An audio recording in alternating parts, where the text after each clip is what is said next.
Good evening, everyone. I welcome you all to this English sermon. Let us close our eyes and start with a prayer. Our loving Heavenly Father, we thank you for this wonderful evening you have given to us, O Lord. For your will, we are here, O Lord. Bless each and everyone who is hearing this sermon and everything, O Lord. Let your mighty name be lifted high. Lord, speak to us, guide us, guard us. In your most precious name, we ask this prayer. Bless each and everyone who is hearing. Lord, let your comforting voice, O Lord, heal everything and give us a good guidance. In Jesus' most precious name, we ask this prayer. Amen. Let us worship God.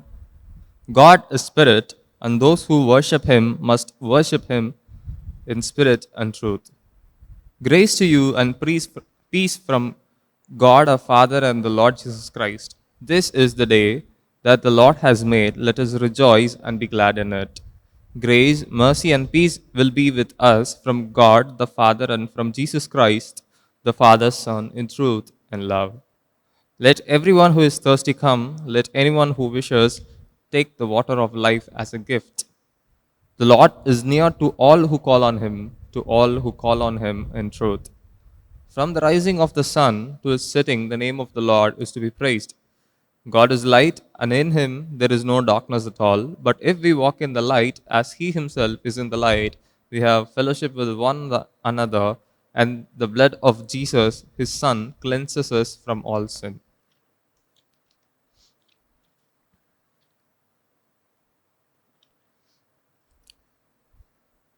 O Lord, open our lips, and our mouth shall sing forth your praise. Glory be to the Father, and to the Son, and to the Holy Spirit, as it was in the beginning, is now, and ever shall be, world without end. Amen.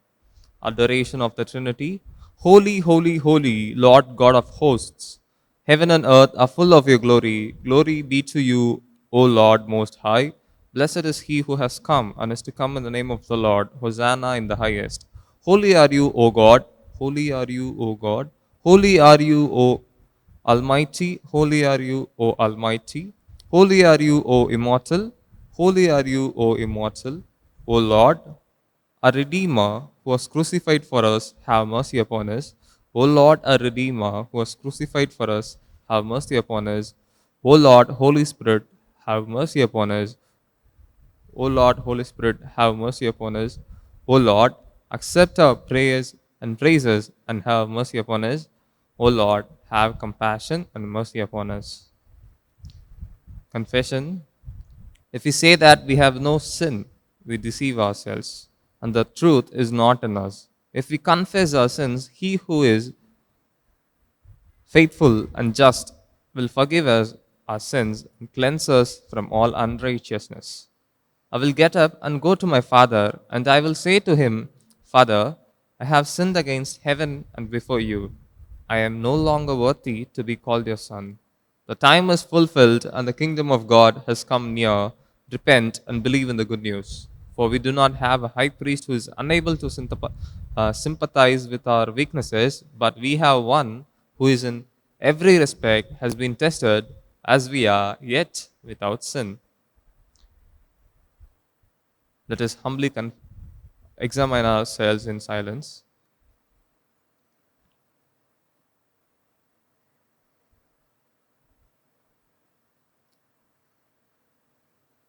Let us humbly confess our sins to the Almighty God. Gracious God, we have sinned against you in thought, word, and deed. We have not loved you with all our hearts. We have not loved our neighbors as ourselves. Have mercy upon us, we ask you. Cleanse us from our sins and help us to overcome our faults. Through Jesus Christ our Lord. Amen. Praise the Lord. The Lord's name be praised. Now let us hear the Bible reading. Today's Bible reading is taken from Amos chapter 8, verses 4 to 7. Listen to this, you that trample on the needy and try to destroy the poor of the country.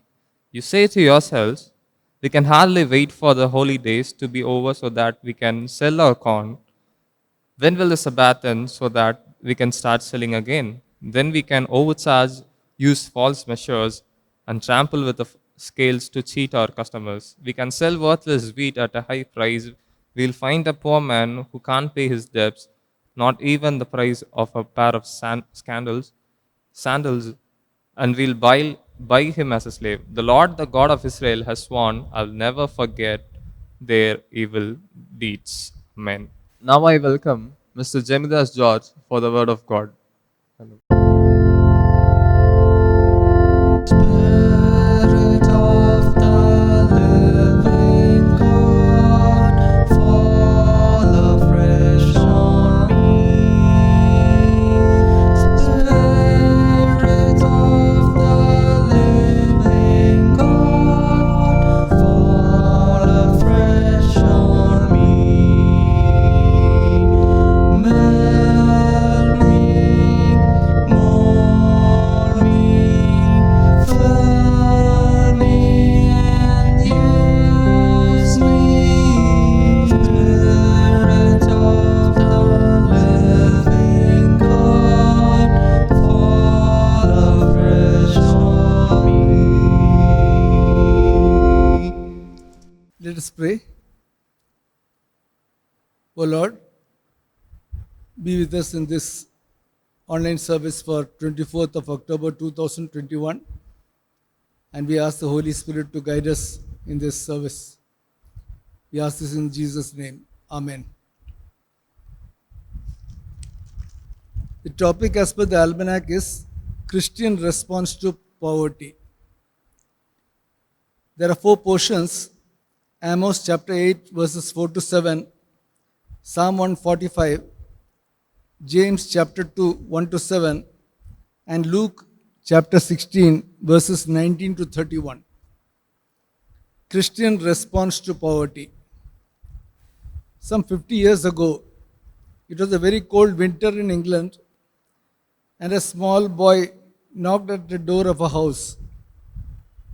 A newly married lady opened the door and he asked her, "Ma'am, I'm very hungry. Give me something to eat."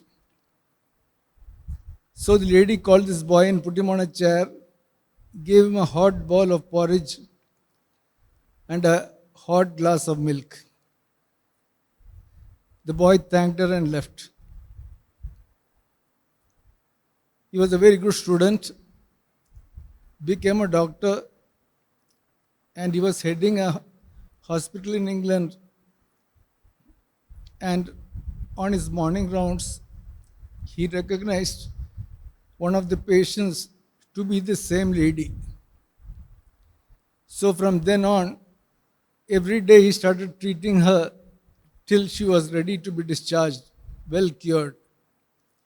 She was worrying how she is going to pay this huge bill which would have come up. This huge bill came to his table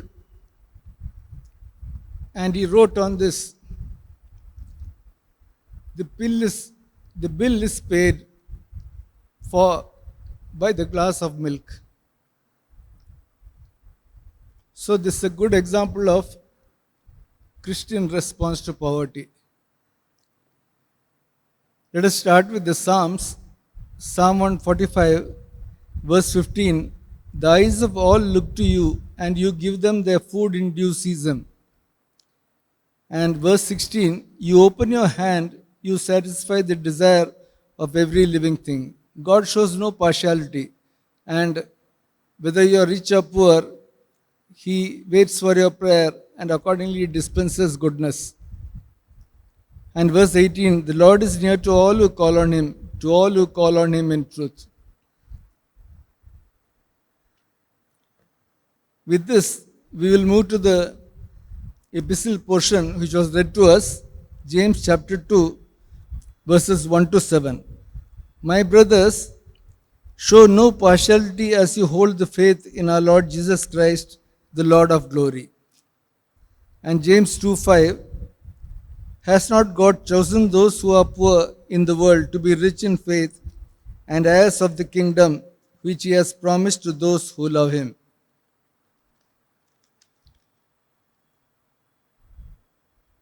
So, one important way in which we can respond to poverty is do not show any partiality in your dealings. We'll move to the gospel portion, Luke chapter 16, verses 19 to 31. This is about the rich man and Lazarus. It's a very well known story known to all of us. Verse 20 says, "And at his gate was laid a poor man named Lazarus, covered with sores." And verse 21, "who desired to be fed with what fell from the rich man's table." Lazarus depended on the rich man, but he did not even get the crumbs which fell from his table. In India, there are presently 80 crores under the poverty line. I think the poverty line is about rupees 1500 per month, and there are 80 crores bitterly surviving on this small amount because the inflation is so high, the cost of living is so high. It is a very, very difficult life for these poor people. Matthew 26:11 says, "After all, Jesus said, 'The poor you will always have with you.'" Our attitude towards poor has to change. 1 Kings chapter 21 is the story of Naboth's vineyard. It is the story of a poor man. Naboth had a vineyard which was adjacent to the palace of King Ahab. So every time Ahab used to come out, he could see the beautiful vineyard of Naboth. Naboth had inherited it from his parents and grandparents, and he took such good care. He and his wife would every day see that the dried leaves which had fallen would be taken out. They would sweep it, keep it spick and span, water it so that they get a good yield. And the eyes of King Ahab was on this particular vineyard. He was the king and he could have purchased any vineyard anywhere, but he was interested in Naboth's vineyard. Verse 2 says, Ahab wanted the vineyard as a vegetable garden. He did not want to keep it as a vineyard, but he wanted to change it into a vegetable garden. And Naboth says in verse 3, "The Lord forbid that I should give you the inheritance of my father." Naboth is not at all interested in giving his family property. And verse 7, Ahab is very much dismayed, but his wife Jezebel says, "Be cheerful." And she had some devious ideas in her mind. Verse 10, she decides to bring a baseless charge against Naboth. See the injustice in this world. And verse 13, the unjust charge is Naboth cursed God and the king. So they took him outside the city and stoned him to death. So, this is one of the rare chapters in the Bible where in one incident, 3 of the 10 commandments are violated. The 6th commandment, "You shall not murder." The 9th commandment, "You shall not bear false witness against your neighbor." And the 10th commandment, "You shall not covet anything that is your neighbor's." God was very angry with Ahab. As soon as Jezebel tells Ahab that now the vineyard is yours, go and claim it, Ahab rushes to the spot and is standing in the vineyard, and God tells the prophet Elijah, "Go and visit Ahab. He has killed Naboth and has taken over his vineyard." So Elijah curses Ahab and Jezebel his wife. Verse 19, 1 Kings chapter 21 verse 19. "In the place where dogs licked up the blood of Naboth, shall dogs lick your own blood." And we see this curse coming to fruition in chapter 22 verse 38 when King Ahab dies. And 1 Kings chapter 21 verse 23, the curse on Jezebel is, the dog shall eat Jezebel within the walls of Jezreel. And we see this punishment happen in 2 Kings 9:37. Proverbs 23:10 says, do not move an ancient landmark or enter the fields of the fatherless. Verse 11, for the Redeemer is strong, he will plead their cause against you. So we see this verse fulfilled in the punishment given to Ahab and his wife Jezebel.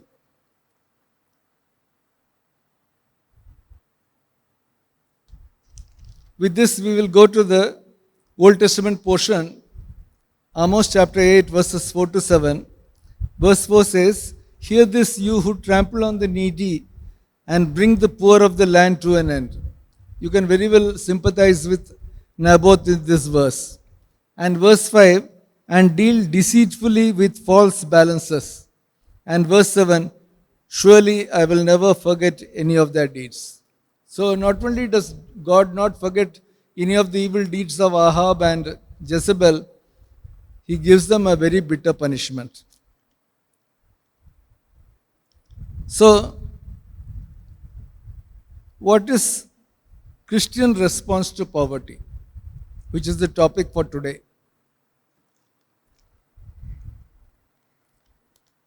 We are trustees of what God gives us. Why do we give tithes? It is just to show God the thanks that He has given us the skill to earn some money. So anything that we have, even if it is a small thing like a pen or a pencil or singing skill or speaking skill, it all belongs to God, and we have to be trustees and use it mightily for His glory. Our attitudes towards poor has to change. Give till it pains you, because Jesus said, the poor are always with you. Ask God to help them and teach them a skill. And as we read in the epistle portion, show no partiality, just as God does not show any partiality. Leviticus 19:9 says, do not reap to the very edge of your field or gather the gleanings of your harvest, leave them for the poor. Deuteronomy 15:11 says, for there will never cease to be poor in the land. Therefore I command you, you shall open wide your hand to your brother, to the needy, and to the poor in your land. The Beatitudes, Matthew 5:3 says, Jesus said, blessed are the poor in spirit, for theirs is the kingdom of heaven. There is one book in the Bible which completely describes Christian response to poverty. And this is the book of Ruth. So, how did Boaz treat Ruth? And we should keep it as an example for all of us. Ruth is coming back with Naomi from Moab. In Moab, Naomi had lost her husband, and Naomi had lost her two sons. One of the elder son was married to Ruth, and the second son was married to Orpah. Naomi hears that God has been very good in her land of Bethlehem. So she decides to come back, and she asks both her daughter-in-laws to go to their parents in Moab. Orpah returns, and we never come to know what happens to her when she goes back to Moab. But Ruth decides to come back with Naomi, and she links her entire life and fate to the God of Abraham and the God of Isaac. And it's a beautiful lesson in compassion and kindness. Ruth. It's just 3 pages. Boaz asks Ruth to glean in his field. Boaz instructs his workers not to harm her. Boaz offers her water to drink. Boaz gives 6 measures of barley, which she carries to her mother in law Naomi. Boaz redeems Ruth. Boaz marries Ruth. And Boaz and Ruth become the great grandparents of King David. And subsequently, in the same lineage, Jesus Christ is born.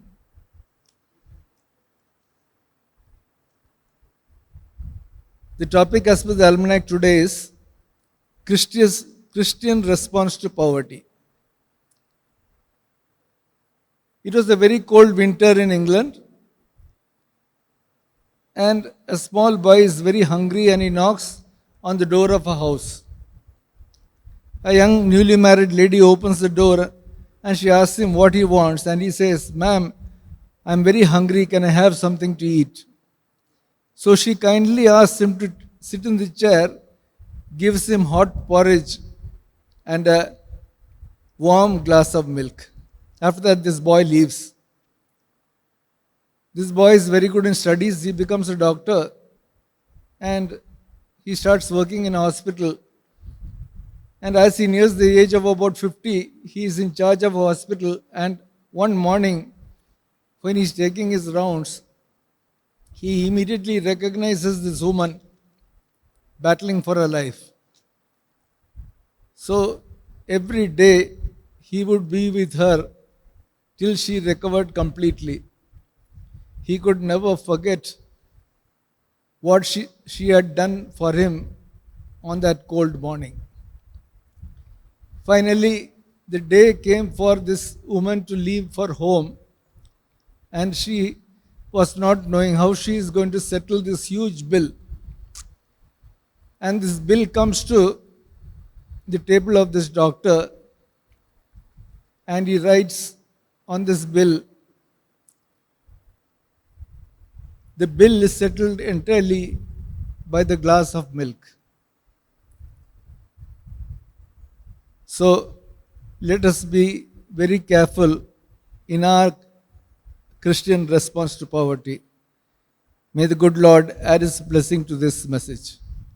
Thank you, Mr. Jemidas George Uncle, for the word of God. Now let us confess our faith by the Sermon and Creed.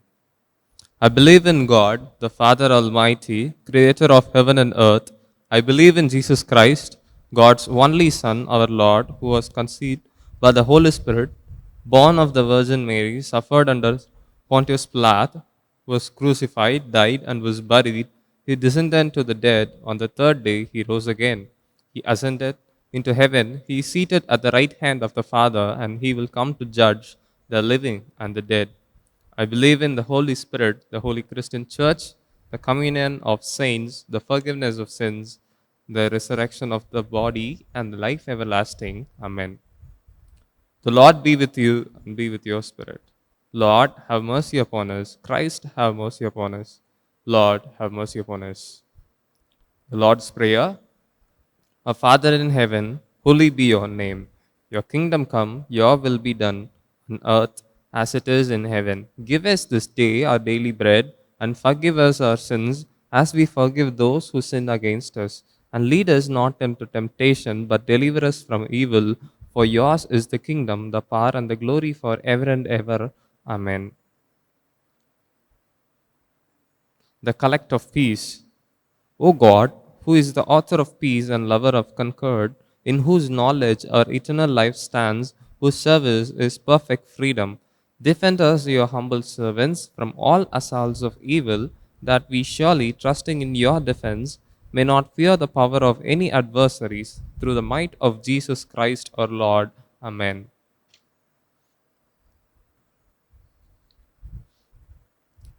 General prayer. Our loving Heavenly Father, we thank you for everything you have done in our lives, O Lord. Lord, in this day, this evening, O Lord. You have gathered us in thy name.